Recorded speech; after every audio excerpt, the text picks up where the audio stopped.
It's strange to me how often I see this argued. Maybe it's because we lived in a time that was relatively peaceful. More than likely, if you're watching this video, you've been living in the most peaceful time maybe in human history. That's starting to sound really weird to say, as with recent events.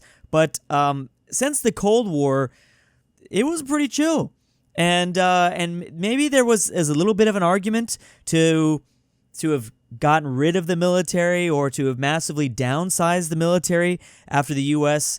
Won the Cold War in 1991. But the case is clear now that you need a military. For what we're going into, I don't think people realize this. I don't think people are fully aware. I can almost guarantee a lot of the public, maybe in the U.S., are not fully going into the future and what geopolitics is going to look like. But the U.S. needs a military, and it needs to be pretty strong. Now, there's an argument to be made that, we can decrease it a little bit or maybe take it out of this part or this part, but slashing the military budget in half, that we can't do that. Like, that is, I can see where the idea is coming from, but I don't think that it's fully anticipating what the rest of the next 75 years is going to look like. The 21st century is going to be an interesting place, and it is not going to play out anything like we've seen the last 35 years play out since, like I said, 1991 with the collapse of the Soviet Union. We're going to need a military because everyone is fighting in their own spheres of influence, if that is not really obvious right now. I mean, it's starting to feel like a whole nother Cold War that's beginning to take place, even though I've said I don't like that term when describing the buildup between the U.S. and China. It's not a Cold War because we're kind of working together, but maybe it will turn into a Cold War. Maybe we'll completely separate from each other by like the 2030s or some point like that. But I just wanted to say, like, I just see this argument so often. Like, why do we have a military? Why do we need a military? Well, I think now it's starting to get very obvious with the Russian invasion of Ukraine, with, basically a buildup of things like BRICS and other, anti-Western coalitions, China getting stronger, India getting stronger, everyone kind of just going about and doing their own thing. Since we're beginning to de-globalize, that really kind of shows us, the economy, we're not, ever since COVID times, countries didn't want to be completely reliant, especially not the U.S., specifically not the U.S. The U.S. really did not want to be reliant on the global system. So I think that's the big movement that's being pushed by Trump right now, is obviously he's trying to pull back manufacturing. It started in Trump 1 in 2016, but at least pull back stuff. I mean, it kind of worked out because some of the manufacturing, a lot of it went to Mexico, and at least it's right there on the same continent. Now it feels like he just wants to pull straight back into manufacturing in the U.S. And there's a whole argument to be made if all this stuff can even be done or how much of it can be done, and certain products might not be able to be done here ever because we don't have those specific resources. That's one argument. But the point is, because everyone is kind of focusing inward more, and it's more feeling like an old map of the 1900s, the early 1900s, before World War I. We're still far away from that point because there were like 7 major empires, and then there's like the USA, and is it 7 major empires in Europe, that is, and then rising powers in China and Japan. This is obviously 125 years ago. Now China is the power. So during that moment, it's scary, but if there's 7 different powers in Europe and just one of those powers decided to just not have a military, what do you think is going to happen? I think there's a lot of people that unfortunately think naively that if we just don't have a military, then everyone else is going to demilitarize. I don't choose to live in that sort of mindset. I don't think you need to look much further than Russia, Ukraine.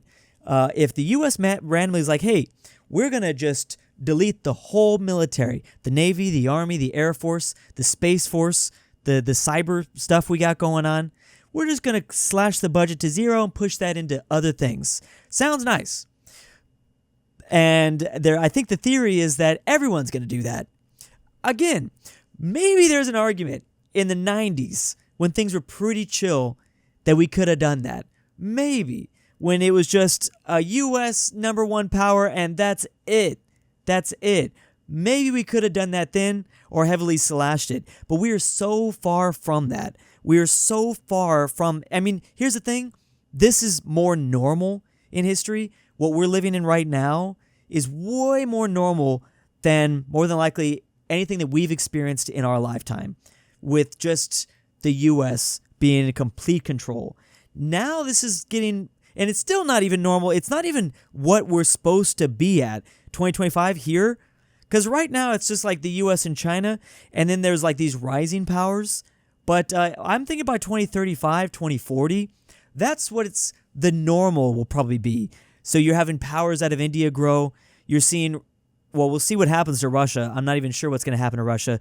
Europe kind of continue to maybe move away and go their own way outside of the USA. Who knows what happens? Those are the big ones that I could see move up into the empire position. And then there's like the empire, the neo-empire. They probably won't look the way that they used to. They're not going to look, I don't think, like they did in the Victorian era. But you don't need that anymore. That's what we learned. That's what we learned in the after World War II, after decolonization. You can still have your empire, but not look like you have it on the map. The French are doing a very, very good job of that, making it seem like they don't still have control over their French colonies, their former French colonies. Now, they did lose some of that stuff. They did lose some of their French territory, their old French colonial territory, to like the Russians, or there's just been certain like movements, political movements in African countries to kick out all French influence. Of course, that has happened, but you don't need a map to say what you basically control anymore. You really don't. So, that's where we're headed in 2040. And so everyone's going to need a military. That's including Europe. I just went on record in a main channel video like, Europe, you're going to need a military. I know this has been thrown around a lot lately. I do feel like it now, this is going to be the big moment. I'm thinking. I don't know where they're going to get the money. I don't know what Europe is going to do. I don't know damn. Every time France raises retirement rates, the retirement ages, everyone loses their mind. I don't know if France is going to be able to push forward. It's funding a military. I don't know who's going to do it, really, but Europe has got to find a way. I think, the fear that you can't rely on the USA, especially with Trump too. Because like when Trump won the first term, I'm sure a lot of Europe was thinking, okay, well, it was just kind of like their weird, stupid political system. Do they know what it's called? The Electoral College. I'm not sure if they know the Electoral College is weird. I'm sure the Europeans know that. So maybe they were thinking just a fluke win out of Trump, and then they're never going to have to deal with that again. Well, when he came back, I feel like this should cement in their mind, I feel like for a lot of European countries and a lot of U.S. allies, which includes on the opposite side of the pond, on the opposite pond, that's Japan too.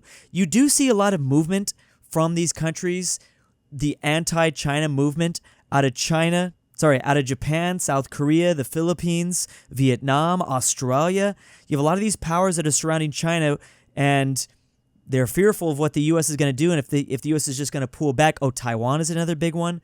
So we're going to live in a time where definitely I just reviewed a video about that also on the main channel, where remilitarization is going to happen globally. And unfortunately, that's just the reality we live in. It would be great if we could just not have a military, but the facts are that we do need it, especially if you're the USA. And I'm framing this whole video as an American talking to people from the U.S., but unfortunately, you do kind of need it, because it's going to drive a lot of countries. I don't want to say into bankruptcy, but damn, it's a scary time because economically it feels very unstable. Economically, we feel like the world is in a very unstable time, with the possibility of stagflation, job loss, inflation's out of control, and all around the world. Politics. Elections in all around the world, like the incumbent party, didn't matter if you were left-leaning or right-leaning, were voted out. I'm pretty sure that happened everywhere in 2024. Was that in every single country? Was there one outlier possibly? But it's a scary combination because you are going to need a military again. Whereas, for a long time there, you didn't need one. Canada didn't need one. A lot of Europe didn't really need one. Japan as well. But yeah, so we're going to live in a time where everyone's going to remilitarize, and that is just a reality of the situation. And I'm not sure if economies are going to be able to handle that, because we all were talking about defunding the military. Maybe not defunding. I'll be honest. I've only heard like radical people say slash the military budget 0. But those people have no idea what the hell they're talking about, which is why I'm making this video. The people that actually say we should have 0 military don't know what the hell they're talking about. But when we were talking about just like taking like 10% or 5% or even 1%, that's an argument to be made, 1%. But that argument was being made like 10 years ago when the economy was feeling a lot better than it's feeling right now. That's for sure. Now we're in a situation where we need a military. And now our economy kind of could really use 10% of the U.S. military budget, or even 5%. It feels like something. But anyways, I've just seen this argument forever, and I wanted to talk about it, because I think even if you asked me maybe 15 years ago, maybe not 15 years ago, I would have been very young, 18. Yeah, I guess if I was 18, I could be like, yeah, we don't really need the military. I think we could I wouldn't say we need 0 of it, but I might be like, yeah, we can cut it by 50%, because there's all those stats that say like, oh, well, you need you could get by. The U.S. could get by because the U.S. spends more than the next 10 nations combined, or the next 9 nations combined. I don't know if that's still like that because the Chinese are spending more and more. But now we're living in a different world, baby. We're living in a different place, and you can't have 0. Because that is how nations historically, when you look throughout history, have been drastically taken advantage of. And those times are sadly over. So I'm just saying, people got to get ready for this. This is the new reality we'll be facing for the next 75 years.